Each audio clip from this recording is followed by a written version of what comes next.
slide and get your lick back. And get your lick back. Get your lick back. If a nigga owe you something, ain't no chit chat. Better stay up out the way, don't get your shit splat. Stop letting this shit slide and get your lick back. And get your lick back. I feel like I'm JX. J-Way. I'm a perfectionist. Adderall got me restless. I'm gone. Run with a wild crew, they get reckless. Young boy, come up off that neck. Into the trends. See you, Lee, be the best. Good evening and welcome to another episode of Corner to Copa. I'm here with my co-host, Coach. How you feeling today on this Sunday morning? It's sunny where I'm at anyway. Sunny over there? It's beautiful, man. There ain't a drop of snow on the ground, although we got Christmas in a few days, so I don't know how I feel. A little conflicted about that. But you know what? It was a green and white Saturday for me between my Spartan Suits team and the back-to-back NFC East champion Eagles, baby. So it's a Detroit show. I'm going to pin that right there and leave that where it's at. You know, come find a real winning Super Bowl team. Just saying. So, but we got a lot of news in the last few days, not to mention what we've had since the last show. What we got on tap, Foster? Let us know. It's December. The stockings may need to be stuffed a little bit. Bring us to the water. Bring it to the water. Yeah, well, so I'm going to start it off. Obviously, this is Tigers appropriate, but at the same time, not so much anymore. But Akil Badu, I put he's now up on the wall. Don't need that jersey anymore. He's now moved on to the Milwaukee Brewers. So obviously, we hope the best of luck. We knew that time was coming.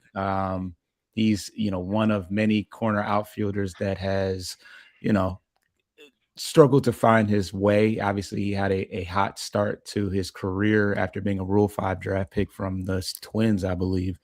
But yeah, he's now in Milwaukee, and hopefully he can get some playing time and get some opportunities. But in addition to that, we also had a trade. I don't think we talked about last week between us and the Toronto Blue Jays. We traded Chase Lee there for Johan Simon, I believe his name is, who I think he finished the year in Double-A, but he started I think in Single-A or in the Dominican League or whatever. But he kind of made his way through the system, and he's a little bit young. He's younger than Chase Lee, and so he's got a little bit more upside. Obviously, we're not going to see him immediately.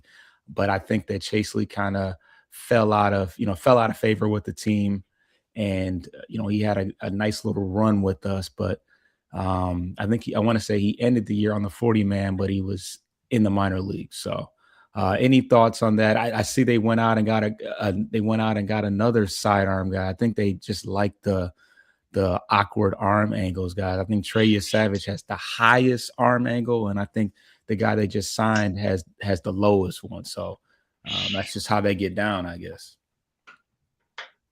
Yeah, I think you hit the nail right on the head. That's kind of how it was generally culminated, is that they're trying different arm slots and release angles to really add to the deception of the movement that it naturally creates. So if you see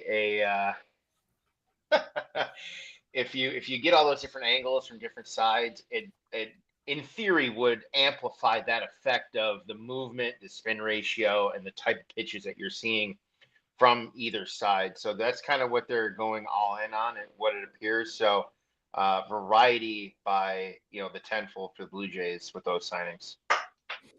Absolutely. And we had we already talked about, I think we talked about Kyle Finnegan coming back, if I'm not mistaken, but we added an additional player to the back end of our rotation, and that is Kenley Jansen, as you see pictured in the graphic, who is a 4-time All-Star. I believe he won a World Series with the LA Dodgers, and he's like top 5 all time in saves. He's 38 years old, so he's been playing for quite some time, but he had an excellent year last year. Actually, I'm going to see if I can pull this up. He had a sub-3 ERA. I think he blew 1 or 2 saves the entire year, and he was pretty solid. I think his worst outing of the year was actually against Detroit early in the year, and then he made some adjustments and For all intents and purposes, he had an all-star year. Now, when you look at it, he's not a savant darling. You're not a whole lot of red, but you look at the statistics. We had 2.59 ERA. He had 29 saves. Yeah, good extension on his fastball. Not a lot of velocity on his fastball, but when when the extension's there and you're 6'5", it definitely creeps up on you. I think that he made an adjust. Well, the cutter is pretty much, he doesn't use a fastball. The cutter is his primary pitch, as you can see. But yeah, I mean, the K rate is not too bad, and he's efficient. Doesn't look pretty, but when you look at the fastball run value and the overall run value, I'm not mad at it. Now he is, I think, 25 saves away from. Um, is it the record? Is that what he's away from, or is he from passing somebody? I think it's just a number milestone. Oh, I 500. think it's 500. Yeah, he's 25 away from 500, and that was kind of a topic of conversation. And I don't want to say that he was, that he was embellishing, but he basically said that, the primary, objective is to win ball games. Obviously, he played the last couple years with LA, but yeah, I mean, he certainly likes to win. He played for Boston on some pretty good teams. He played for LA, and he talked about the fact that he watched the playoffs and how we were just a couple arms away, and how he wants to be a part of, closing the door and finishing, essentially finishing business. Another story about him was that he played, obviously he came up in the Dodger system. He played for the Loons, which is in Michigan, and his host family took him to Tiger Stadium way back when. They just let you know how long he's been playing how long he's been playing baseball. But that's the first picture that he posted when he moved, when he got the official word that he was going to be signing with us, is that just him in front of, he's got the baggy tee like everybody was wearing back then, and shorts, and him in front of Tiger Stadium, and that was like right before they had knocked it down. I mean, that was a long time ago. That seems kind of, maybe was he? Yeah, I think he said he was playing with the Loons. So if he started way back, let's see what He's only 2 weeks older than me. Oh. July of '87. But was he playing sports? Sorry, I mean, was he playing for the Tigers then? He debuted in July. He was born actually 2 months later than me. Okay, so he debuted in 2015, but he got knocked down. 2010, it looks like. He was a kid, though. I don't think he was playing for. Maybe he just talked about the Loons. It must not have anything to do with. He must not have been with the Loons when it happened. Yeah, it looks like he made his MLB debut in 2010 with the Mets. Oh, 2010. Yeah. Okay. But Comerica's been around since I was in 5th grade. 2001, 2002. It opened up very close to when Ford Field opened up, early 2000s. So maybe he was just in Detroit. But yeah, he caught. Oh yeah. And then he said that he was a catcher. That's cool. Yeah, Kershaw. Yeah, he caught. He caught Kershaw. That's crazy. That is wild. So full circle. That is crazy. But yeah, so what are your thoughts? Obviously we brought back Jansen. I mean, we brought back Finnegan. We brought in Jansen. He's up there in age. We got Vest. How do you feel about the bullpen right now? Do you feel comfortable with the back end? Pause. Do you feel comfortable with the early relief? What are your overall thoughts on it? It's I given the flurry of trades he made at the deadline, I think this was going to be better than 90% of what he made, other than Finnegan trade.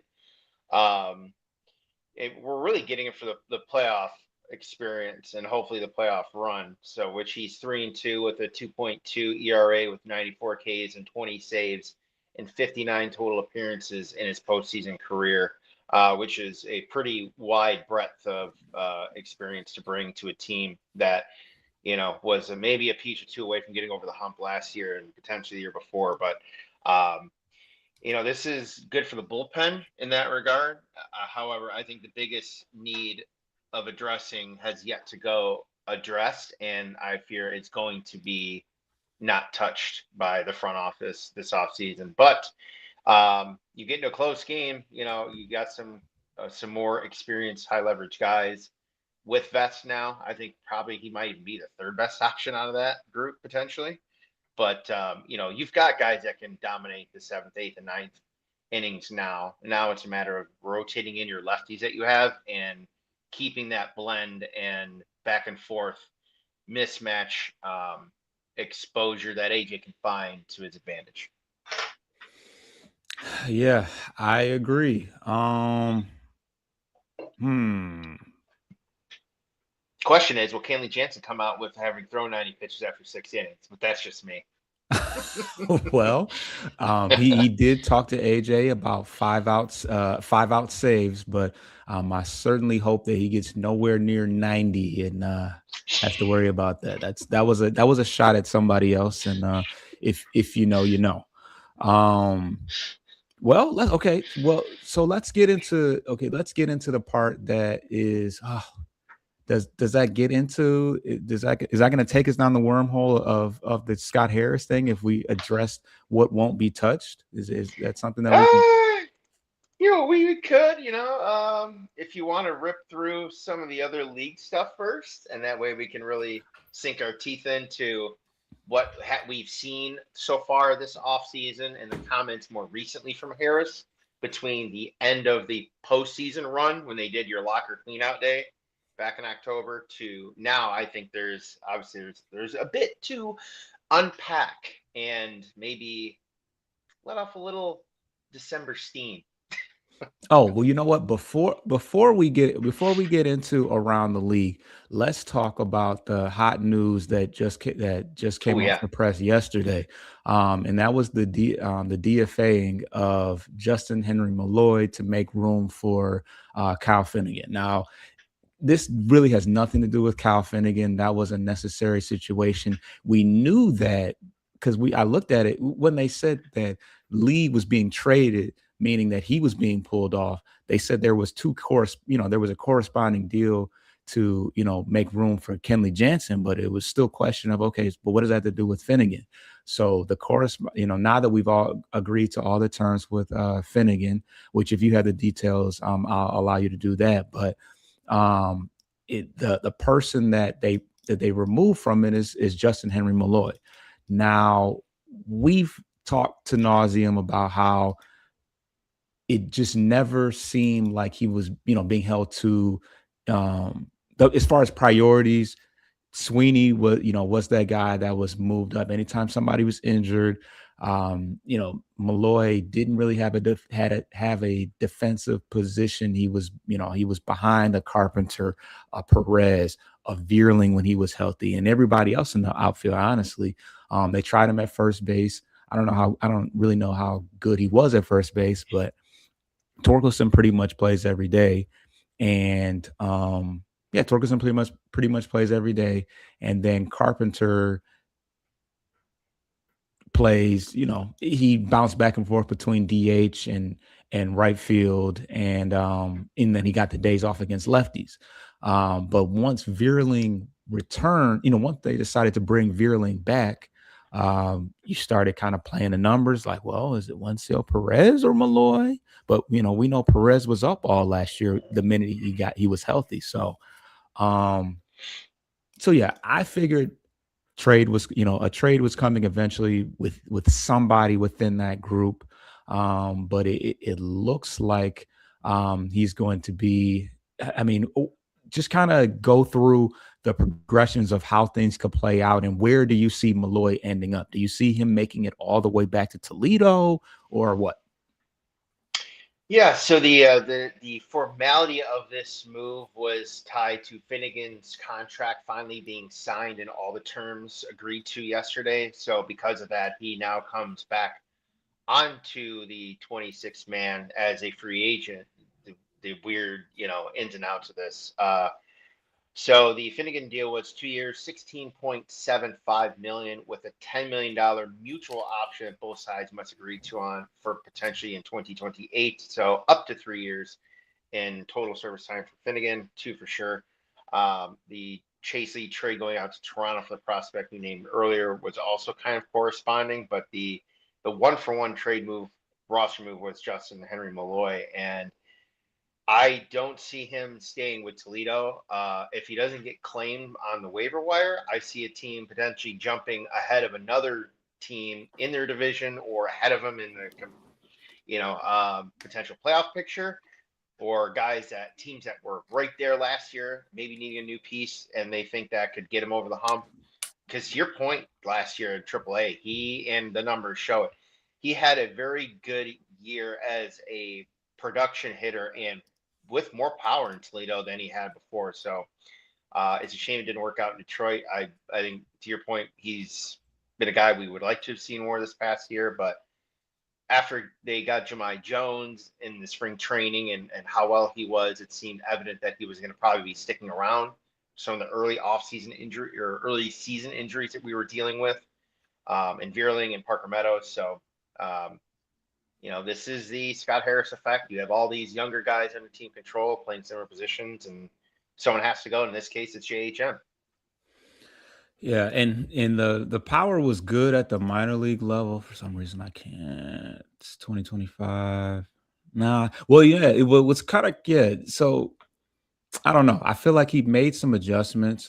He, as you can see, his debut year, he had 8 home runs, and to me, it seemed like he was hitting more, hard line drives. He hit 8 home runs. He hit only one.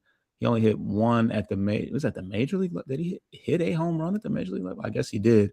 And he didn't hit many home runs in spring training either. But as you can see, he had almost as many runs in half the at bats. Yeah, and he was getting a little bit more of a patient hitter too, right? He was taking less strikes. He always took a lot of walks. Yeah. Yeah, I mean, he always took a lot of walks, but I mean, for his on-base percentage to be that much higher, it's pretty obvious he was just getting more singles than anything. Well, you can look at the spray chart and see that he, had a lot more singles than usual. So, I mean, it was promising, but I just think that there was just no room for him. There wasn't a position, and he just didn't show enough offensively. As you can see, the chase rate, he didn't expand his zone. He walked a boatload, but he wasn't making a lot of hard contact, less hard contact than last year, I want to say. Let me see. Let me pull it up.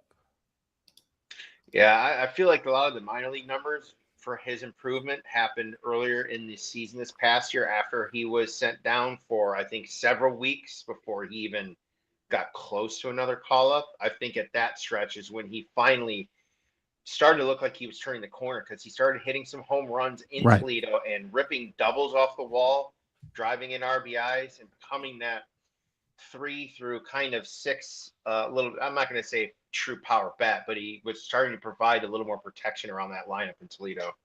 Yeah, I mean, by that point, that lineup was stacked. I mean, they had Valencia, they had Young all year, they had Ibanez for a while. But yeah, you look at the spray chart last year, he was definitely hitting for more power. I mean, more opportunities, but he was hitting for a lot more power last year. And I don't know. My hope is that we can at least get some type of value for him if somebody is willing to trade. We threw out some projected trades, and we could definitely use some pitching. So I don't know what his value would be, but I mean, as far as his ranks I feel like his rank amongst the system, I mean, if he can still rank, because maybe he doesn't rank at all, but yeah, I think there's some value there. I think that if he went to a team that just needed some bats or had some room for him, like I think the Nationals, the Pirates, maybe the Diamondbacks, because they're kind of retooling, the Cardinals, because I don't really know what they got going on, but they're kind of trading off everybody. So he'll land. I think he'll land somewhere. He's a power right-handed bat. He obviously gets on base. I mean, 364 on base is great. I mean, not great, but that's like above that. I don't know. I think anywhere in the mid 300s is solid. So He's going to get on base, and it's just a matter of him, putting some more lift on the ball, really. But yeah, we elaborated on that. We'll see. We'll provide an update once a decision is made upon where he is headed. But let's get to the first break, and then we're gonna talk about what's going on around the league.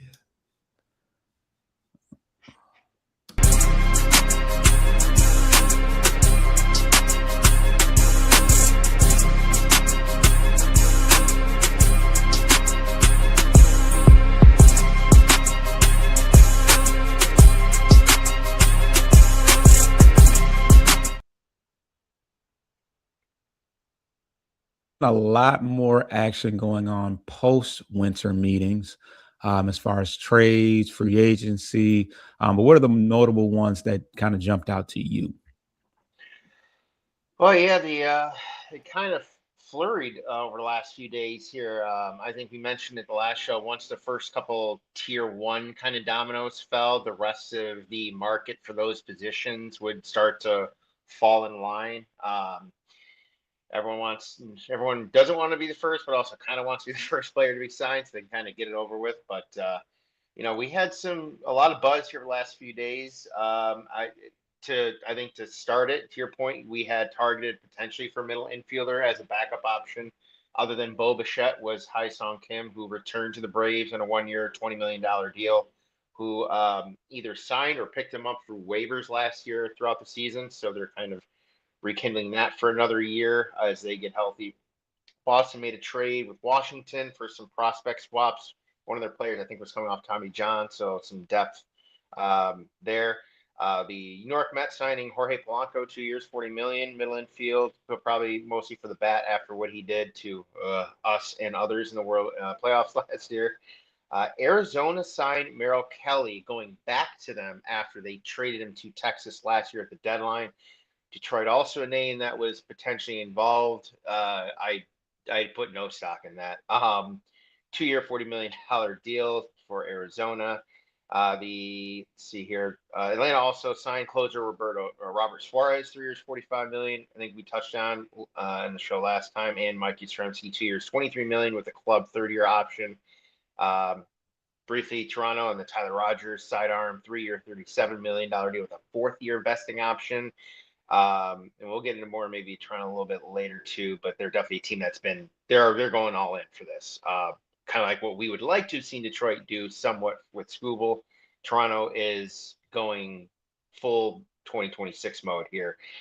Recently, just the other day, yesterday, Orioles acquired Shane Baez from Tampa Bay, starting pitcher for along with Gregory Soto signing to the Pirates 1-year, $7.75 million deal. Pittsburgh acquired via trade. This was kind of low key. All-star second baseman Brandon Lowe from Tampa Bay. To your point, after they went and made a legitimate offer, Pittsburgh and Cincinnati for Schwarber. Pittsburgh has been active in the market, both free agency and trade potential here. So they are making some legitimate efforts here to surround Skeens with some offensive power to maybe sneak in as a wild card. So props to them for trying to do something that our front office just refuses to do. Aside from that, that trade included Houston. So Pittsburgh got left-hand pitcher Mason Montgomery and outfielder Jake Magnum. Houston got right-hand pitcher Mike Burrows, which I thought we had a prospect pitcher named Burrows at one point too. Bo Burrows years ago. Tampa also received 2 prospects, or Houston received 2 prospects as a result in that deal to help offset. But I thought the Gregory Soto one, because it was late, and considering that we signed Kenley Jansen, and this is a guy obviously who just pitched for us a few years ago, who was an all-star too, I believe, if I'm not mistaken, or he was pretty volatile though. Yeah, but he good numbers though. I mean, I think he was good last year with. Yeah, he was good. I think one of the last years we had him, I think when we traded him on that year where it's well, we'll get something. But I think we traded him for Vierling and that's right. He did go to the Phillies. Phil Maton or whatever. Yep. Nick Maton. Nick Maton. Outfielder. Yep. Yes. Yeah. The Wolf. he was defanged in Detroit, unfortunately. Oh man. But yeah, that's pretty much in terms of high level the last handful of days going back to the last show. But I think too the one in division, Chicago White Sox this morning breaking before the show started, signing Japanese slugging star Murakami to a 2-year, $34 million deal, which kind of speaks volumes to the fact that a hitter like him, who's had some established success, is going to a team that was 2 years ago was the worst. Last year, a bit better. So it'll be interesting to see how he fares in a major league park against some of the knocks that more recently against him about hitting around fastballs and missing on true strike pitch locations. Yeah, I mean, they said that it pitches above 92 or something like that. His average was like 95, which some people say Yeah. he'll adjust. There's not as much velocity in Japan, but I mean, can you imagine trying to adjust to like going from batting like BP fastballs to like everybody throws 95 is like slow. Like, I mean, that's like it's not BP fast, Yeah. but like That's that's like average. yeah, League average. So I don't know. It's pretty obvious that there wasn't a ton of. I mean, he was running out of time. I think he had like 3 days left to He make. gets till 5 p.m. tonight. Okay, yeah. So for him to end up in the White Sox for 17 million a year, I would have to think that. I mean, I don't want to throw Scott Harris out there. We know he's not aggressive at all, but it's like, I mean, if you really wanted him, you could have sprung for it. Obviously, lefty was not a high priority for us. He does play third base, albeit not very good. I don't think. I think he True. was like No. Below either third. average. Yeah, I think you could play either third or first. Third was kind of I mean, I wouldn't have been pissed about it just because of the potential of what he could have meant because, Japanese players have really, it's been hot lately. The pitchers anyways. I don't know when the last good Japanese position player outside of Otani came around, but it would have been fun. It would have been exciting. But yeah, I highly doubt there was much interest. The fact that it took that long and he ended up going to the White Sox, good move for them. Great for just marketing and excitement because they haven't really made any big moves outside of selling away players. Most of their stock is in their youth. So we'll see now somebody to contend with us. I wanted to touch on the Pirates trade. This is a good move for him. He's going into I think this is an expiring deal. But they have so much pitching. I mean, they only lost one player, and it was a pitcher, and it wasn't somebody that I was too familiar with. But they have just a ton of pitching right now. But in the end, they get a guy that hits for a ton of power. He's going to strike out and he's going to swing and miss quite a bit, and he's not going to play any defense, but he's going to mash, and that's exactly what they want. He had 21 home runs the last 2 years, and this most recent year he hit 31. Pittsburgh is a pretty batter friendly ballpark, right? Pittsburgh, yeah, it's a little more hitter friendly than. I feel like it's a short porch that way because they hit it into the water over there, don't they? Well, you can, but it's like 30 rows, 35 rows. You got to smack it to get into not McCovey Cove, but the Allegheny River there in Pittsburgh. Yeah. But yeah, no, it's one of the most beautiful backdrops in baseball. I mean, it's probably a top 5 backdrop. Midwest, location right off the water, similar to Detroit. I mean, yeah, if they get some friendly jet streams out there, he could end up hitting some moonshots that we've seen other big bopping lefties put out over there or other famous right field walls. Ryan says he can't hit. His 93 we're about to find out. whiff rate is bad. Yeah, I mean, it's crazy. I don't know. Maybe he can adjust. I mean, if I'd be curious to see if he's a bat to ball guy or a strikeout guy. If he's a strikeout guy, it's going to be a rough adjustment for him because I mean, okay, you're a slap hitter. Or you're somebody that is willing to, just make contact. Yeah, then you can adjust to anything. But if you're swinging for the fences every time and you're trying to adjust to, Miller, what's the guy? There's a guy. No, the guy that's on San Diego, Miller. He throws 103. So good night. That's over with. And then they got a guy in on the Angels closer, and he throws 104 or 10, like he doesn't have a chance. Yeah, I'll say this with that with the increased speed and pitch velocity the last couple of years around the game, like college pros, there's a lot of additional arm injuries. So I don't know how often these batters are seeing these guys that if health wasn't a thing and everyone stayed, available throughout the season, yeah, I would think numbers would dictate a strong regression or at least a very bad start to begin improving. But you look at all these guys that throw that hard. I mean, they're going on the shelf every other year. Tommy Johnson, you know what I mean? So I think they're banking on this, and I'm summarizing this generally speaking. Japanese baseball, to your point, less velocity, more about finesse and movement. And that's what we've seen a lot here in the U.S., in North America in the last 5-6 years for baseball. Finesse, movement, and velocity. Oh, like all in one. Not. Yeah, but a lot of the pitchers, I mean, you look at the guys that throw heat like that, the bulk of them that are not starters, we'll say bullpen guys, they're like a 2-pitch, 3-pitch pitcher. That's it.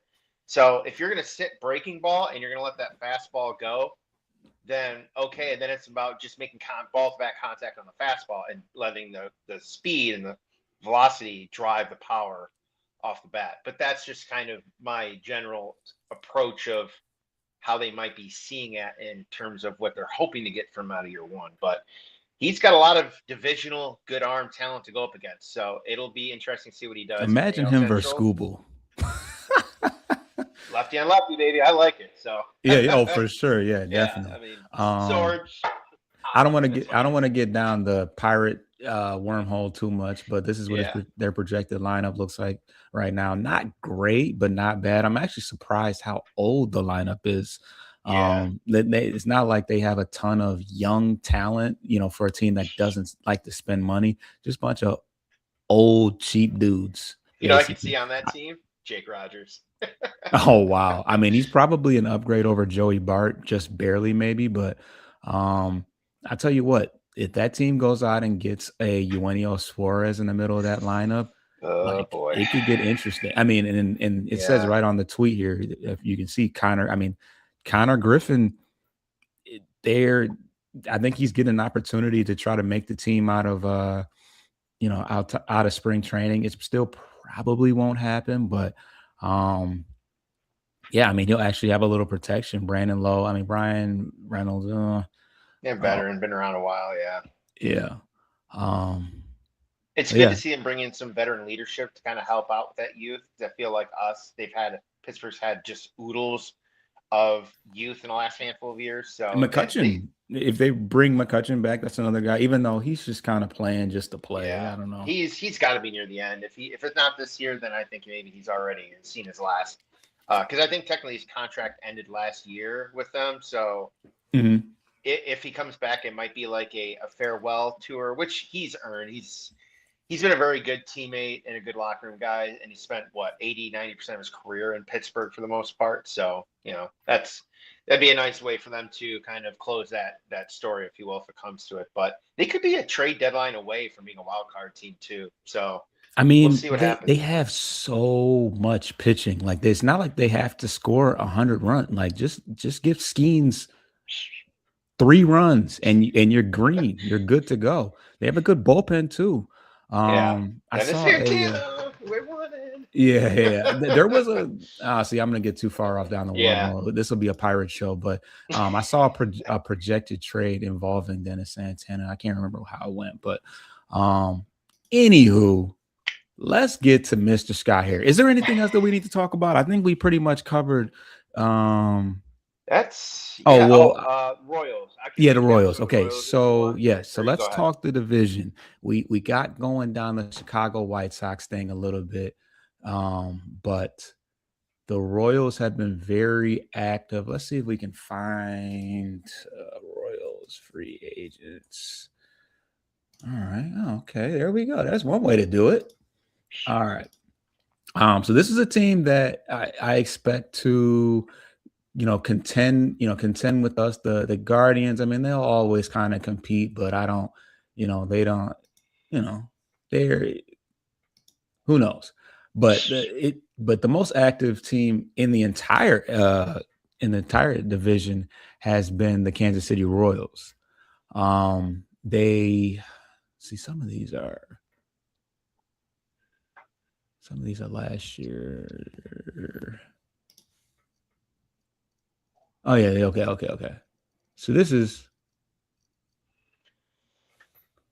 what they've done so far this year.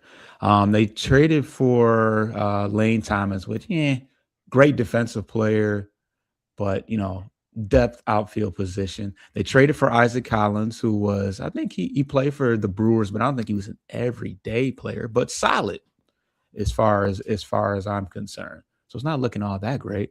Matt Strom, though, that was a good move for them. I think they already have a pretty good, strong pitching staff as a whole, from starting in bullpen. They traded one of their bullpen guys to the Nationals, I think, for a minor league guy. And this Jaron Duran, that's just a trade potential that hasn't happened. They also signed Alex Lang, who's a very familiar face to us. That's right. That was early after we DFA'd him. Yeah. Yes. They picked him right up. So they were like, oh, y'all tripping. You getting rid of him? So damn. Okay, they got rid of Yastrzemski. What else have they done? They re-signed and locked up their all-star third baseman, Mikhail Garcia, 5 years, that dude $57 million. A Tiger killer. That dude down the stretch, it was basically just him. Yeah. So they got him for 5 years with a potential team option for 2031. So up to 6 years in total extension length for Mikhail Garcia. Sorry. With with other bonuses and whatnot. Yeah. Okay. So 5 years, 57.5, but bonuses could incentivize it up to $85.3 million potentially over the life of the contract. That's a good deal for him. He gets, he's where he wants to be. He gets to, he's set for life now, and he has an opportunity to make a little bit more money. And then by the end of it, I don't know, he'll probably be in his 30s, but the Lane Thomas signing, I think it's kind of it's overscored because of what he did to us 2 years ago. But he was hurt almost all last year. He barely played last year, and he was not very good. So I think they're taking a flyer and hoping that he's a lightning in the bottle player for them this year. Yeah, and when you look at the depth chart, obviously they have Salvador Perez, who's an amazing player. Vinny Pasquantino is somebody that I always hated to see coming up. They have a pretty strong closer as well. Urseg. Well, actually, Carlos Estevez is the closer, but Urseg is pretty solid. Obviously, Bobby Witt. That just goes without saying. So they're probably still a bat away because Kyle Isbell, like, who is that? And then Jack Caglione, obviously, they're hoping that he can make that jump because he tore it up in the minor leagues, but he didn't do too much of anything in the majors this last year. Didn't he miss some time when he a little bit? I think he did get hurt. Called up. It may not have been more than 2-3 weeks, but I know that kind of slowed his progression down. Like probably his second month with the club, and then he really, like you said, the rest of the way he was just kind of just a present body. But definitely look for him to make an improvement his second year. Yeah, India wasn't very good. Yastrzemski was actually a nice shot in the arm at the trade deadline. I was actually kind of surprised that they didn't bring him back, but he is I think they said he's 35 years old or something like that. So they're was with the Giants for a long time. I didn't realize how long he was there. Yeah. But I think he came up kind of in the middle of the Buster Posey era. That's kind of putting it in perspective. And now he's Posey's been in the front office for what, 2-3 years now? So I think they want to. I mean, like I said, the Jaron Duran is always an option, but which actually kind of makes sense, especially if they want to put him in center field and strengthen the center field. But I would assume they're looking for Jack Caglione to take over that role that Yastrzemski had, and be that guy. But they're gonna be tough. They have some good starting pitching. Seth Lugo, Michael Wacha, Cole Reagans. So yeah, they were just kind of a bat away, but I expect them to be a pest. I mean, I expect everybody to be a pest in the AL Central. Yeah, but that's that. We're 38 minutes in. Let's get to this last break, and we're going to get into the they're going to get. Any other thoughts about the Royals before we get to the break? I think in terms of divisional teams, I think the only one that I'm not really afraid of at all, considering they haven't really done much, and I think maybe with some of these additional moves with Murakami this morning and the Royals doing kind of a handful of depth micro moves to try and help smooth out some of their positions. The Twins, I'm not afraid of for next year. I think it's just potentially I don't want to say a 3-team race, but there's 3 teams that could be in the mix with really just Detroit and Cleveland, in my opinion, being really the only 2.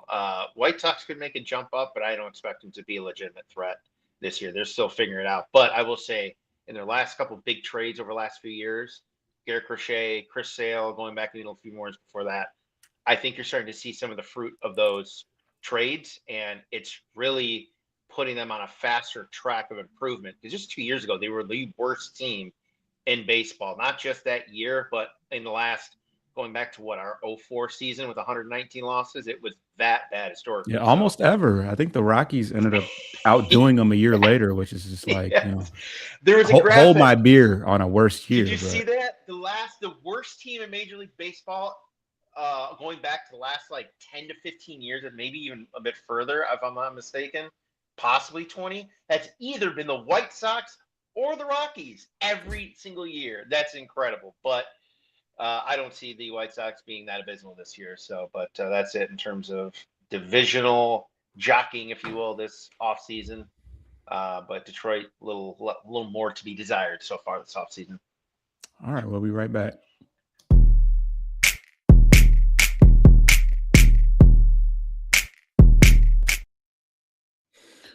All right. So I actually had an opportunity to revisit the Scott Harris, words about the future and addressing the bat. It was kind of funny how the guy asked it because he emphasized not just help just signing anybody. We're talking specifically about the offense, and I just hate Scott Harris's tone, but because it's just so But anyways, tell us how you think it feels. Come on, we want to hear you put the word to it. It's just so I don't know. He just reminds me of not somebody I dislike, but he just reminds me of I'm not gonna go there. Just what did he say? It's dodging. He's becoming. He hasn't really dodged questions, but when to your point about the follow up about offensive bat help, he was just kind of dodging. Yes, we're leading into that, right? I don't know about that, but he's no longer addressing it, and the whole Scooble saga just makes it more awkward. And his comments about the guys internally and growing and developing. Okay, dude, we've heard that shtick for 2+ years now, and we're not doubting his ability to draft. I don't think anyone in the league is really doing that so far. TBD still, because let's be honest, some of these players that are up right now that are in their mid-20s were not his picks. So I will say, in their development since he's come on board, that's been a success generally. I'm not going to say that he's the sole reason why these players are so good because he didn't take them, but I digress back to the main point here. He just won't answer the question about spending money. It's not that hard, but you're now projected to be no higher than the payroll you were at last year, maybe within a certain reason, but it's not, moving the needle. And you've watched all these other teams, sure, to a degree, like the Blue Jays have really gone all in. Baltimore came out of nowhere, honestly, the last couple of weeks, and they've really put an emphasis back on, all right, last year's last year. We're going to be right in the middle of this gauntlet AL East now that's just loaded. TBD with Bregman if Boston remarries for him for a few more years. That division, I think, easily then becomes the most challenging division in baseball with the NL West. Easily. And you look at it around the landscape, you're like, damn, we were a few games away from winning the division. Painful subject. Won't go into detail about that last year. But, they did nothing to help the core guys that they're trying to develop. And I'm afraid he's putting all the pressure on these kids, kind of, mid-20s, to do it all themselves. and some of their core pieces can't stay healthy the last 2 years. So what the hell are we doing? I don't know. It's giving smartest man in the room syndrome, Yes, and I'm yes, sick of it. yes. I'm sick of it. He's no longer borderline delusional. He is 1 foot into the grave and cemented. He can't get that foot out. Because depending on how the Scooble situation pans out, if we walk away with him from next to nothing, I am putting a stamp on a no vote confidence with this GM, despite what may happen during the year. Because let's be frank, if this team is not in a playoff position at the deadline, that is going to be some of the most awkward weeks with Scooble starts at home leading up to the trade deadline. Even if we don't, I mean, I feel like we'll get rid of him at that point, because why not? You're not going to win anything at that point if that's the case. But I got to give you 2 cents here. But delusional, strongest man in the room syndrome are my 2 terms of phrase for Scott Harris. So, okay. I get what he's trying to say. He's alluding to one. Well, he's talking about what is this? Hold on. You don't even know. You're trying to maybe back him, and you can't. No. I'm not really trying to back him. I'm trying to yeah. So I'm trying to multitask a little bit. Shit, just haven't said. Okay. So. But he's creating this mystique aura that doesn't need to be, Yeah. He's Scotty. He's Scotty. But so Scotty doesn't know. I get that he's talking about the trajectory and the progression that the players he currently has, as far as, for all intents and purposes, Carpenter had his best year. Torque improved. He used Dylan Dingler as a point of emphasis. I don't think Green had a better year, but he did rake for a good amount of the year. So he's looking at it from a perspective of, when he looks at the progression and the trajectory of where they're going, they're good with a lot of their core, I guess. Did I mention Torkelson? I mean, Torkelson. Yeah. So he improved. He had his best year yet. Whatever the case may be. So he obviously doesn't want to toy. He doesn't want to toy with that. When you look at the start of 2025, this is a little misleading in a sense. Not so much the Rodgers to Dingler, because that was authentic progression. Dingler became the better player, and that is an improvement from how we started the year. Torres and Baez stay the same. We went from Ibanez to Keith as the current third baseman. Green is the same, obviously. Kreidler to Meadows. Now, Kreidler was only a starter because Meadows was hurt out the gate. Margot was only the starter because Perez was injured out the gate. And then obviously Carpenter takes over at DH because Keith got moved off first for Torque. I think because Keith started slow, maybe. Is that he did. Remember, he had to open second straight year. He was slow, and he opened about his struggles mentally, and then after that, he kind of slowly improved throughout the rest of the year. Yes. But yes, as database hit says, rinse and repeat, time to add a bat. I would agree. Because the Kreidler thing is misleading, and the Kreidler and Margot thing are misleading. That was a very disgusting opening lineup, and the Dodgers, destroyed us, because that's how we fielded versus the Dodgers, and we didn't see them for the rest of the year. That's how we started. So that was a little weird and awkward, but we actually, after the Dodgers got off to a smoking hot start and kept it going up until September. So I don't want to say I don't know how it happened, but that gave Harris that false sense of, whatever. Now, as far as him saying that this is the same, but we're not the same, I think some of the beginning and ending alluded to it, but the ending was also very discouraging. We could not hit at the end of it. nobody was hitting besides, I want to say, Javi Baez and Kerry Carpenter, right? Yeah. Jahmai Jones, I guess, but you don't see a lot of lefties, so you don't get many opportunities. That is one thing that he can hang his hat on. You got, and now we need him to, come back with the same, we need him to come back with the same success, because this was his first year. This was the most at bats he had ever had. He's like 20. Jones is older. He's not super young. So it makes you wonder, was this kind of the best he could do? He had 129 at bats. I mean, great season. Only 21 runs. Yeah, I mean, 21 runs. He had 7 home runs. So a third of his runs came off of home runs.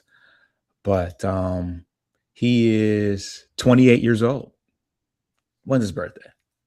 He might be pushing 30. I ain't gonna lie. Yeah. He's definitely out of options. I can tell you that much. If they re-sign him and he gets DFA'd, he'll be on the waiver wire list. Oh, 8 August. So he won't be 29. So this is, he's peaking now. But I'll be curious. He had a great spring training. Still managed to not make the team out of camp. They went out and got Manuel Margot instead, who got hurt and never came back. Just hilarious. And it's not in the league. So that just lets you know how ridiculous that signing was to me. Now, granted, he was good. He was good that first series. But, I mean, his body had to have been breaking down at that point because he never recovered. Well, you know what? He did recover. He played in AAA, and he was shitty in AAA. So they just never brought him back. So at any rate, Jones smashed. He's 28, so he's kind of but he's got pedigree. He was a second round pick. So it's not like he didn't start out with high, expectations. So we'll see. I really hope that he will continue the success that he had, because he was fun to watch. I mean, his first at bat, I'll never forget it, was a home run against the Cubs this was a Skubal pitch. This was a game that Skubal pitched. But his first ever at bat was a home run, and he continued to. He was our best leadoff hitter, and he hit, I think, 2 or 3 leadoff home runs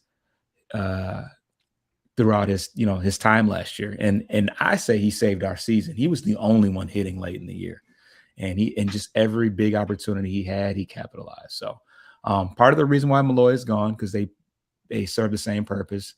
DH, righty, lefty specialist, but he played considerably better than Malloy. So that's that.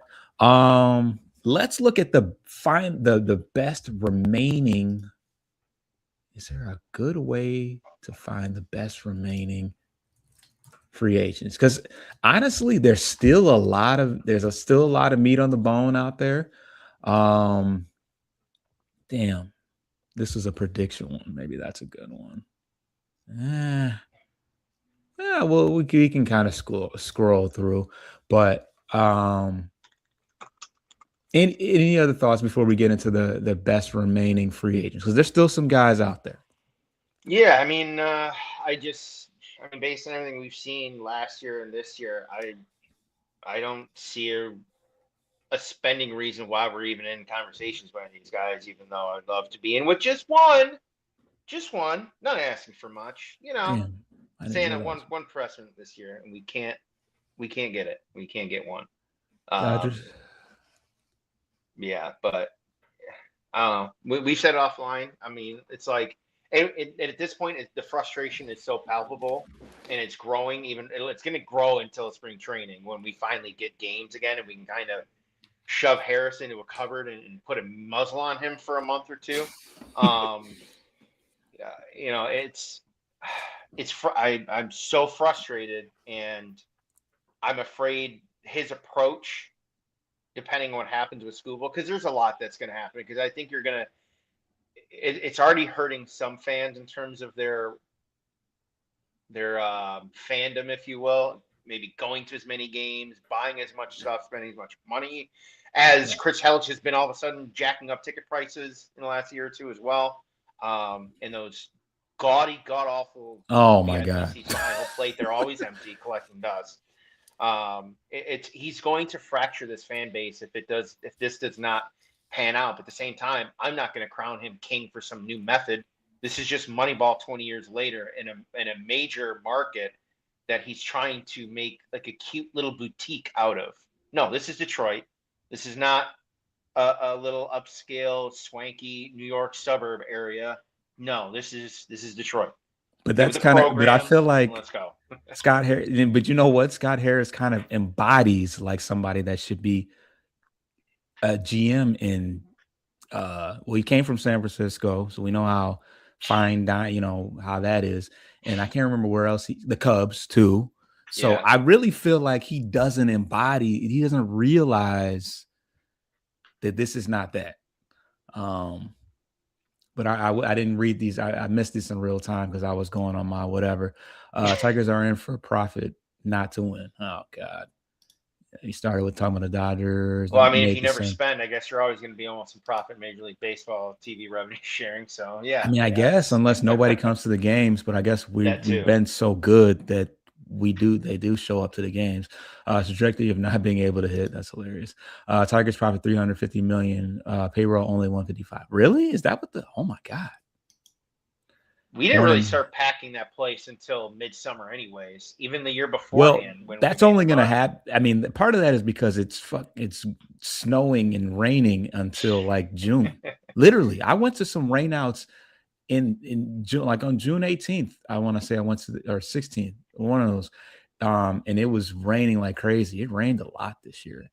June is also the game. Remember the game we went to? The Guardians game.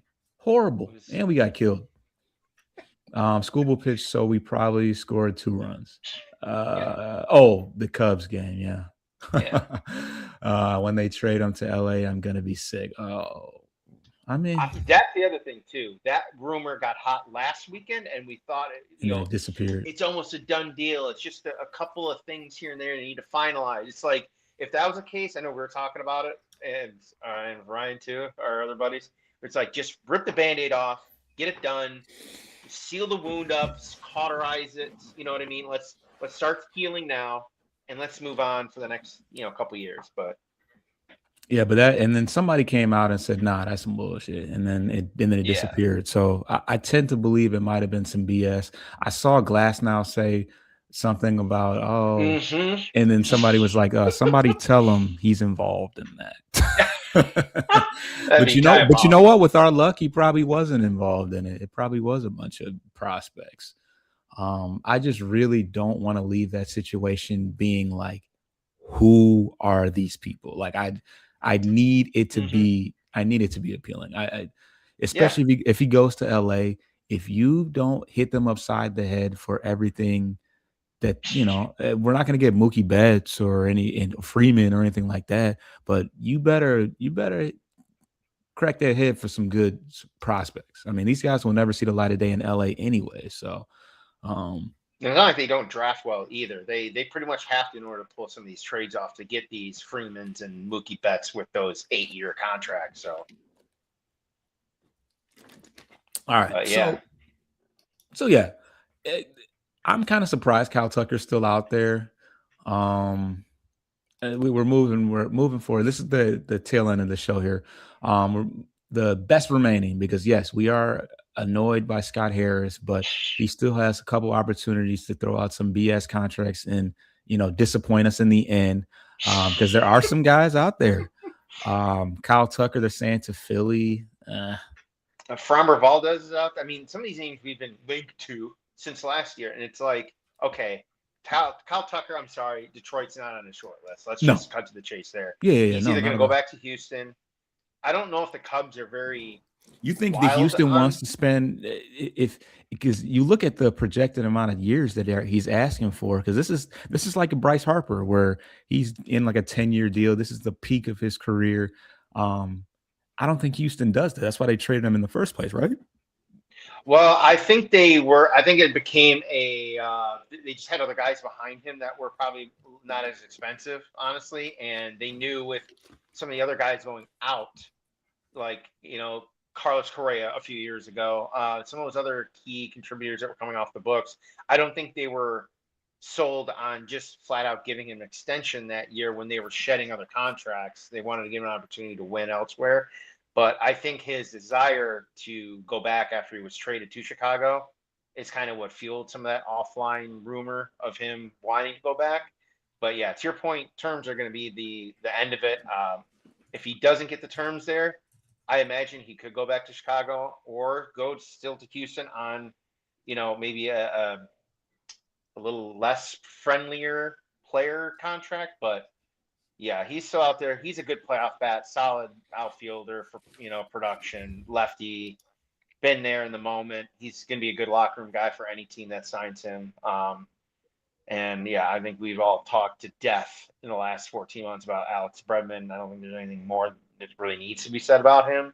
And frankly, considering he's asking for more than what we offered last year, I don't want him. I just don't. And it's crazy you mentioned Bregman. It's crazy that we beat them because when you look at the top free agents right now, Tucker, Bregman, Valdez, they had Hader, they had Altuve, they had everybody. Yanier Diaz, I think, too. They had Diaz, but they also got the Alvarez, whatever his name is. Jordan Alvarez, that team was Jordan. That team was stacked. Yep. That's crazy. But it just kind of speaks to what Houston was going through last year, missing the playoffs and having Altuve play left field for 80, 90 games. And that was fun to watch.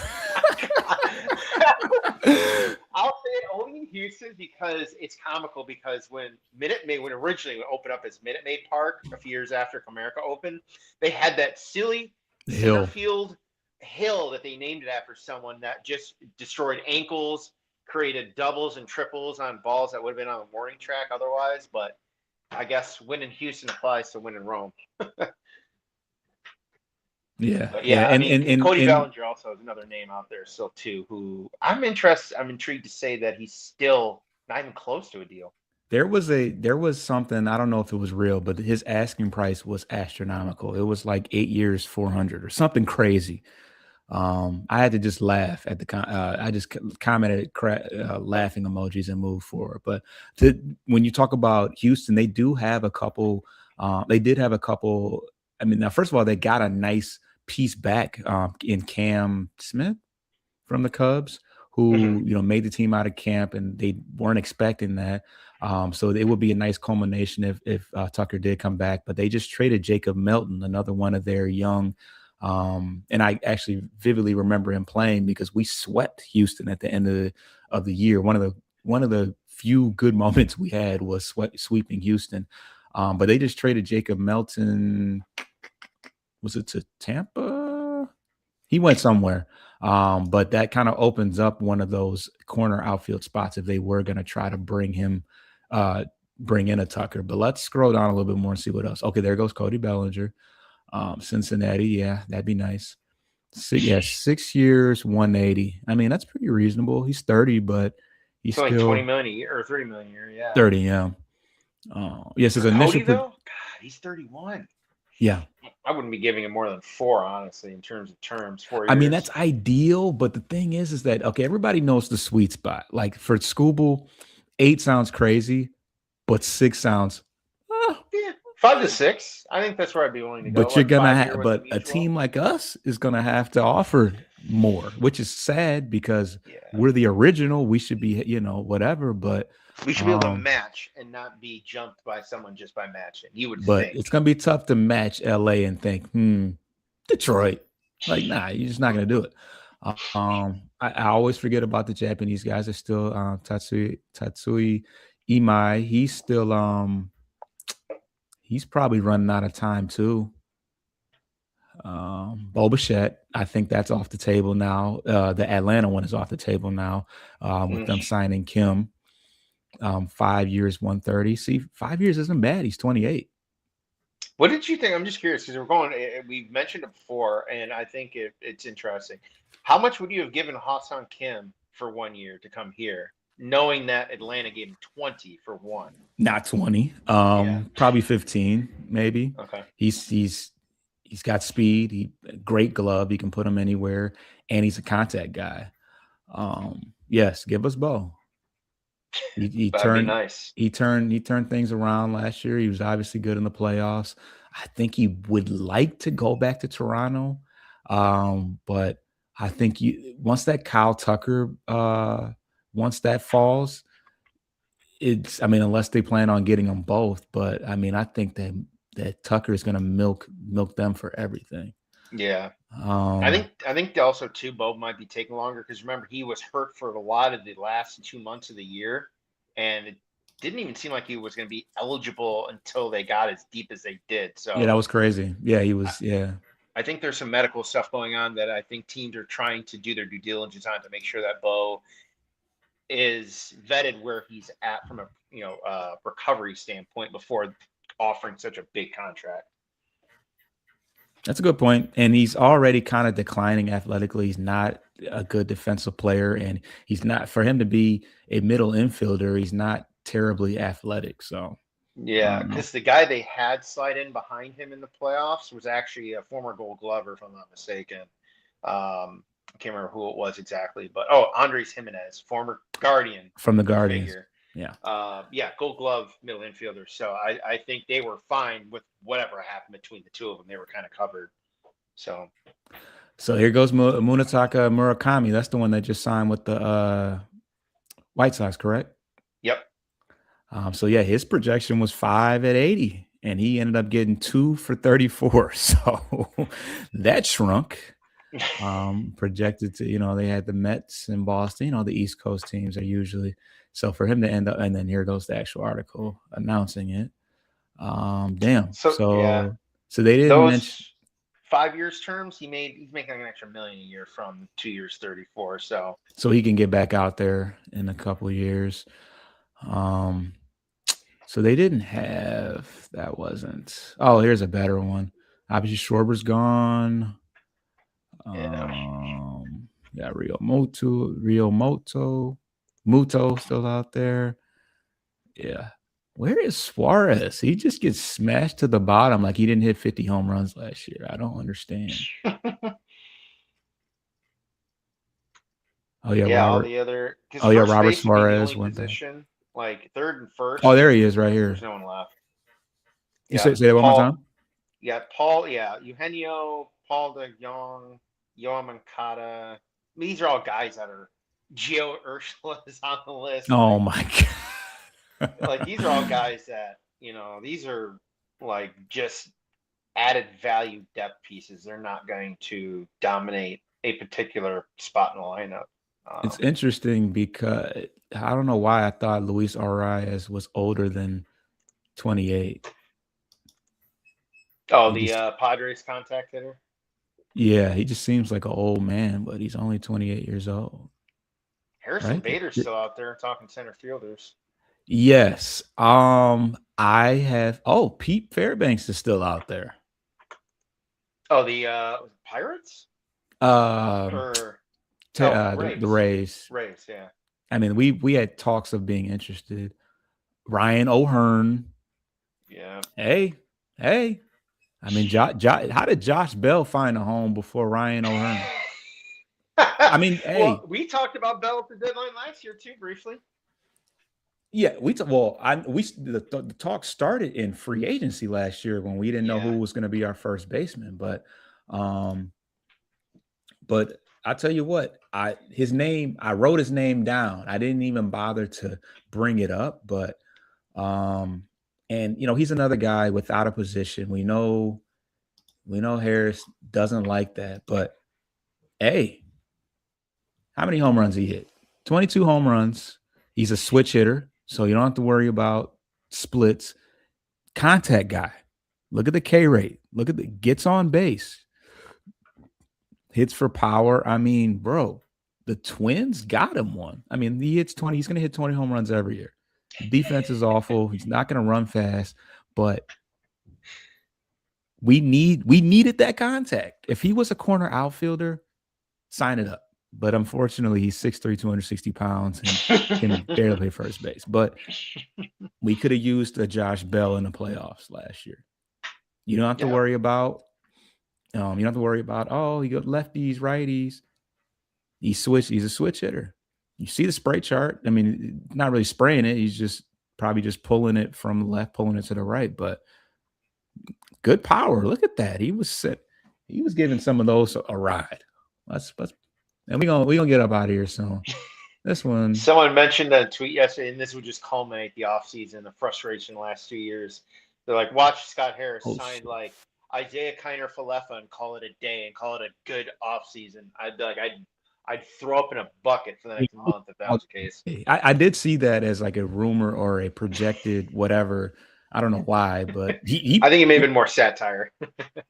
Well, that one, but I mean, I saw it as a legitimate like fit or whatever. I mean, he played for the Blue Jays, right? At the end of the year.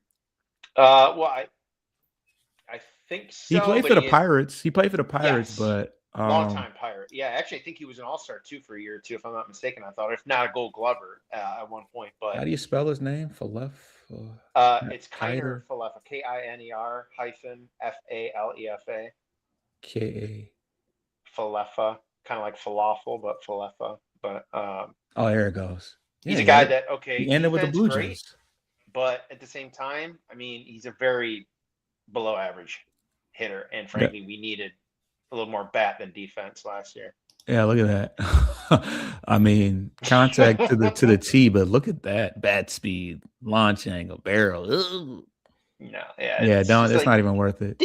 if that guy is up and McGonagall is sitting in AAA, like, oh my God. Oh my Lord! Yeah, I think that's part of what he's alluding to is the fact that he said there's some young guys that are going to get some opportunities. Obviously, we added some. Now last year's 40-man, I don't think had as many young players, but this year they had to. This is the beginning of being forced to add some of these young players on the 40-man or losing them. Deyron Lorenzo, Valencia. Well, who was the guy that got picked up? Remember? After the Rule 5, someone got drafted off the list that we didn't protect, and someone was like, how come we didn't protect him? I'm like, well, you only have so many guys, and if you're going to give these guys opportunities, well, guess what? It limits your opportunity to sign veterans. I think his name was Petrus. He's like 6'8". Yeah, big dude. Is that his name, Petrus? People were talking about. I'm like, well, you can't keep everyone. I mean, he was good. I mean, I'm not gonna lie. His numbers look. Oh, Pettit, RJ Pettit. I mean, his numbers look good, and we really couldn't afford to lose any young pitching because we don't really have any. We did protect Andrew Miller, who's the lefty. But yeah, I mean, it was, if you didn't protect Pettit, someone was going to pick up Lorenzo or I think the one guy that probably could have slid through, and I don't know if but to your point, like they hit all the names that you wanted them to protect. So it's kind of like, well, why are we going to criticize them after the fact? It's just the nature of the next step. So so yeah, the one guy that we possibly could have got away with not protecting, but he's a Scott Harris guy, in my opinion. He walks, I think he had over 100 walks this year. But yeah, it's this guy, Trey Cruz, who is essentially a utility player. I think he can play some outfield, but as you can see, organizational rank not high, and you see his prospect score, not crazy because he's 27. He'll be 28 in July. So he's a lot older, but I mean, athletic, speedy, he can play a whole bunch of different positions. He walks a ton. He makes a ton of contact, and I think he hit like 15 home runs, but he's kind of your predecessor to like McKinstry, I would think. I was just about to say, do you think he's a new age or not new age? Because they're not too far in age, honestly. I think he's 30. I mean, 30. McKinstry's 30. Yeah. So within 2 years, all right, that's fairly close to. But you got to think McKinstry's time is coming up soon. He's not a starter. Well, yeah, he's like a pseudo. Yeah, he's not a traditional starter, but he's definitely like their pseudo hybrid. But in our best form, he's not. You know what I mean? Like in our best form, Yeah, you don't want him starting at third base ever, shortstop no, ever. You want somebody better than that. You want Bo Bichette before you want McKinstry. he'd When be it's what you're hoping Parker would be in terms of a traditional leadoff hitter. Speed, line to line, not great power, but enough to turn a double into triple or a single into a double you talking about kind Trey? of Or you talking deal. about McKinstry? McKinstry. Oh yeah, yeah, So yeah. I mean, yeah, to your point, he would be a fringe starter at the top of the lineup if considering what he brings to the table and in terms of for the five tools, because he's not really a true traditional power guy. But yeah, I could see Cruz potentially being a replacement. Maybe, if Detroit doesn't do well this coming year, I don't know what Zach's contract is. I think he still has maybe one more year of options, maybe. Um, but if that's the case and your guys are struggling and a veteran team is like, hey, we're interested, you might move on from Zach to give him a chance at a playoff run and promote Trey to being that, now too younger version of him. Yeah. Thing Yeah. is, though, he would cost Yeah. him a 40 man, but I think he would be wiping 1-for-1 by moving Zach off and bringing him on. Yeah. Yeah. Yeah. And I think he's got family that's played in the major leagues as well. So he's kind of got that, in his blood. But yeah, he made some improvements this year. An average on base. I mean, look at the on base 411. I mean, the walks, 102 walks. That's And maybe he can exactly. teach Riley Green a thing or two. Oh man. Or Colt or Carey. Yeah, decent OPS, but yeah, the things that jump out to me is the amount of walks and the on base. So, and the fact that he can play a whole bunch of different positions. But that will do it. We kind of dragged it a little bit, but it's been a minute. And we found some stuff to talk about. Subscribe to the channel. We are now simulcasting between Bleachers and Speakers and also Corner to Copa. You're gonna find all in any like breaking news and stuff like that. I usually throw out a short on Corner to Copa, including the JHM news, which I posted last night. But yeah, I'm actually wearing his jersey right now. That's a little known fact. But yeah, if something else happens, we will probably have to do an emergency show, but you'll certainly at the very least get an announcement. And yeah, still some big names to go. I mean, Tucker is probably the biggest name outside of Schwarber, and he is still out there. So I think once Tucker goes wherever he goes, you're going to start seeing a lot of the, a lot of things fall into place. Still some, still got Framber Valdez and Ranger Suarez, not Robert, but Ranger is still out there. So yeah, because one was a closer and one was a starter. Yep, and Robert went to Atlanta. Yep, Atlanta making moves. So and yeah, they were out of it early with their injuries, so they were really ahead of the start, and also a new manager for Atlanta too. No more Brian Snitker, so I think it was Weiss. Yeah, let's bring his pedigree from Colorado. That's going to do great in Atlanta. Sorry. Sidebar for those who don't know, I'm also a partial Braves fan due to some lineage, but that's kind of neither here nor there. But yeah, question of the day, ending into the end of the show is: will we get a Christmas gift next week from Scott Harris? I want to say Torres was signed around Christmas. Now I need to look that up. Last year. Yeah, last year. Yeah. Last year signing with so far we're getting nothing but Cole, and I'm not too 12/27 it says. Yeah, right between Christmas and New Year. Yeah.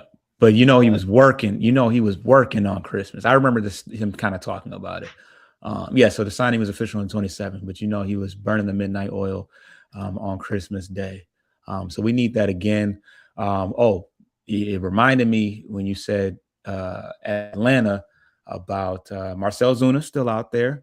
I was going to talk about, make a comparison, Adolis Garcia or Marcell Zuna. Which one do you like better? Because they're kind of the same role, righty power bat, bigger guys, not defense, not really defensive juggernauts, but a nice little righty power bat in our lineup would have been nice. But yeah, Ozuna's still out there. I don't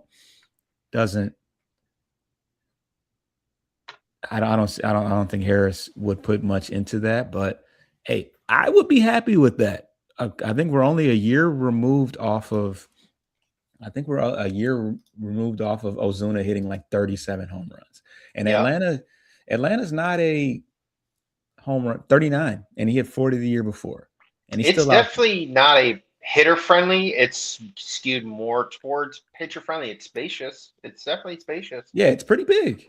I mean, I'm sure that the ball flies in the summertime in Atlanta, but yeah, he hit 302 last 2 years ago. I mean, this dude was hitting for power and average, and he's older. He's 35. Look at that. Come on.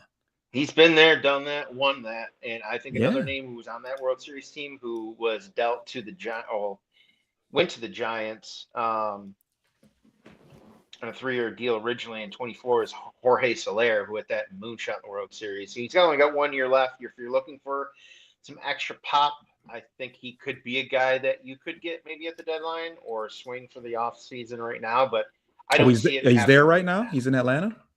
No, I think. He's in LA. Yeah. Currently with the Angels. The Giants signed him 2 years ago to a 3-year extension, and then he got traded to the Braves, and then dealt him to the Angels. So he'd be interesting. Did he get in trouble for? No, that was Ozuna. That he had the DA. Oh no! For the performance enhancing drugs. Who am I thinking of? I think so. You might be right. I think that was him. Could be. Yeah, 80 games. He was not eligible. That was Jerks and Profar. Sorry. Profar, not Soler. Profar. Padre. Yeah, not Jorge Soler, but yeah, Soler had that massive moonshot in the game-winning World Series opener in Houston when they beat them. And man, and now we talk about bats. There was another name. He played for the A's. What is his name? I wanted to talk about him. Infielder, like positionally, or outfielder? Was he a third baseman? Unless you're talking about Ramon Laureano. No. What is his name? He got traded from the A's to A's trade. Damn. Oh, Mason Miller and J.P. Sears were pitchers, though. No, I'm thinking of a bat. Where? Let's see here. Did he play for the Phillies? He played at the Phillies? He got traded somewhere. A's trade outfield. Yeah, outfielder.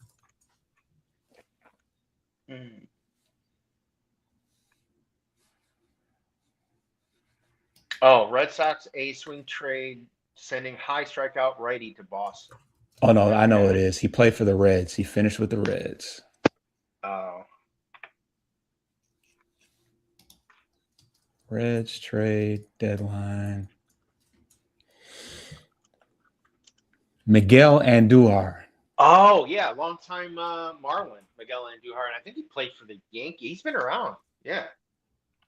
All right. Andujar. I think I thought he played for the Yankees at one point. This guy mashed left-handed pitching. I mean, damn it. He was a Yankees draft pick originally. So, is that who I'm thinking of? Third base / left fielder, 30 years old, from the Dominican. Played with the Reds last year after got traded from the A's. 2 years with the Pirates, and spent his first 5 years, at least at the pro level, with the Yankees. So maybe what jumped out at me is the whiff rate and K rate. He's got a strong arm. He's a righty, left-handed. Well, he hit for a good average. Look, 318. Hit 318. 282 career average. It's pretty good. 822 OPS. This is a free agent, by the way. And then let me pull up his splits real quick, because his splits. He's not asking for enough money. His minimum to blow is $20 million. You can't go under that and be a bad signing. And then, so you look at his production: 318, 10 home runs, 44. I mean, This is like Jahmai Jones all over again. He got cut after Pittsburgh picked him up when they re-signed Andrew McCutchen 2 years ago. Oh, whoops, the splits didn't pop up. Here we go. Share this tab and stuff. All right, look at this.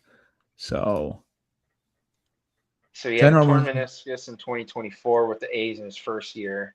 And then he had core season-ending abdominal muscle surgery. So I think I understand why there might be some apprehension on him. Just when was this? Torn meniscus was early in 24, and then he ended the 24 season with core stomach surgery. So he did okay last year considering, but I don't think he's going to get what he wants. But he only made $3 million in arbitration last year, so he could get him for dirt cheap. 389 average against lefties. 986 OPS. It's just screaming Jahmai Jones Jr. But Jahmai's faster. I guess it depends on what you're trying to bring in that at bat when you pinch it. Jahmai's contact, speed, can steal bases for you, outfield flexibility, and Duhar's more of a contact power, true. But power. he batted 290 against righties. Yeah, that's what I'm saying. Career average is 282. I mean, his always his worst days have already happened. I mean, eventually they'll be happening again on the back end of his career potentially, but yeah, I mean, let's go to look at the splits here. 284 with none on, 362 with runners on, 358 with runners in scoring position. This would be a move. Sign him and cut Vierling. Easy. Yeah. Honestly. Because look, I will live with if Parker's got to go down this year, so be it. But at least you have that defensive emergency player that can cover ground like no other if his bat still cannot come around this year. And then you still have Baez, McKinstry can help out. You still have some other players. Who's going to cover ground? You're talking about Meadows covering ground or somebody else? Meadows by far is the best coverage outfielder in the organization. But I'm saying if you send him, but you send him down, what do you mean? He has options to go down to Toledo. If his bat cannot stay, then obviously you still have some other options to help. But I mean, this is a no-brainer. You get Andujar, you cut Vierling, you still have Baez, you still have McKinstry to help out in center field, and Parker would be if you make the playoffs, he would be a defensive replacement late game with a lead to ensure that your outfield is locked up. But yeah, I wouldn't mind it. Cut Vierling. There's only so many guys you need to give extended opportunities to, and at some point you got to move on. I think they're just the him being hurt all last year. He seems like one of the guys that likable, yeah. whatever. I've never heard anything about being a bad locker room guy or a bad person, so. And we've got some other Latino talent on the squad. So, I mean, you feel like he'd fit right in with that kind of persona. You talking about Andujar? Yeah. Oh, yeah, for sure. Torres and Baez, they have a good old time. You still got Miggy coming around a bit and those guys, so which is nice. And obviously you got Santiago, so as your base coach. So, yeah, but I think Jahmai just stays just because of the speed aspect, which we lack across the board. I mean, I don't think you have to get rid of. Yeah. I think you can never have enough righties that mash lefties. And he plays corner and third. I don't know what you're going to bank on defensively for him in Duhar, but I think he's just above average. He does play third. Look, he had 109 at bats at third. So yeah, he played more third. Oh my God, there's literally no. I'm gonna tag Scott Harris right now. He plays third base. That's our best third baseman right there. It could be a 1-year deal. You could pay him $7-8 million. It would be considered maybe overspending, but it'd be worth the chance. Now, defensively, he's probably terrible. I don't know. I'd have to see what the breakdown is as far as outs above average, whether this is mostly in the outfield or in the field. But bro, and I don't think he played every day. They traded him, so I doubt he played every day. I'll take that for your starting third baseman, 318, 10 home runs and 44 RBIs. Look at the OPS. So he's obviously hitting for power. Yeah, his whiff rate, 86%, K rate, 87%. He doesn't walk much, so it's telling you he doesn't whiff or strike out much, and he doesn't walk much, so he's putting the ball in play a lot. That's literally what we need. Fielding range, -7, so obviously not in terms of defensive coverage capability. But I don't know if that's outfield or if that's more so. True. It's hard to. It's better than most of what we got. It shouldn't matter, honestly. Arm strength, 94 percentile. He's a little older, but we like old Yankees. They tended to play well with us. Look at his first year in New York. I don't even remember this. 92 RBIs. So, all right. Last year, run value overall defensively, -5. What else here? Only 490 innings in the outfield. And to your point, it was fairly split between third and left, 238 in third and 217 in left, with only a few at first and right. So mostly third. Stats out above averages. Let's see here. So what are you saying? Looking at him at third base, yeah, it was by far third base was his worst defensive at -4 out of his -5. So neutral at first in Cincinnati. Yeah, let's see here. Lateral toward first base and third -1. Right-handed bat -2. Same with lefties. 61% success rate. This is outs above average. An estimated success rate is only 66%. So he declined more on the defensive side. So again, I think it'd be more to your point, bat only for the most part, limited defensive innings. I'll take him if we need him at third, so be it. DH against lefty. Well, no, DH against lefties is Jones. But yeah, it doesn't matter. He hits for average against both. Look yeah, at his average. Look at his average as a Cincinnati Red, 359. Yeah, dude just rakes. This is what he does. He just. You can pinch hit him late against lefties in a matchup, and you can start him against lefties early and pinch hit him early after 2 or 3 at bats. Yeah, because versus lefties, you're not going to start Colt Keith at third. Start him. Yep. Yeah, his average has only gone up each year, 250, 285, 318. His slug has kind of really gone up and down. You can sign him to a short-term deal. You're not blocking anybody at third because Jace Young, when I saw that he was on, I forgot. I always forget that he's on the 40-man roster. I'm pretty sure he's on the 40-man roster. Pointless, useless. Trade him. Yeah, I mean, you DFA Malloy, who's actually done something at the major league level. He hit 8 home runs in 2024. Young has never hit a home run in the major leagues. Never, ever. He's slow and he's not a good defender. I don't know. Great AAA player. Hit like 28 home runs at Erie, I want to say it was. But I'll say one other thing for Miguel. His max EV that he had this past year has not been as high since his very first year in the league in 2017. 111.4 exit velo. He has not had that speed since 2017, where he had 112.1. So he's 2017. Damn, he had like 5. He had 7 at bats in 2017. Yeah, that's crazy. He had a good year in 2018 though. Yeah, I mean, sweet spot's down a little bit. Expected BA is steady at 260. Serviceable. Yeah, I mean, he puts it in play.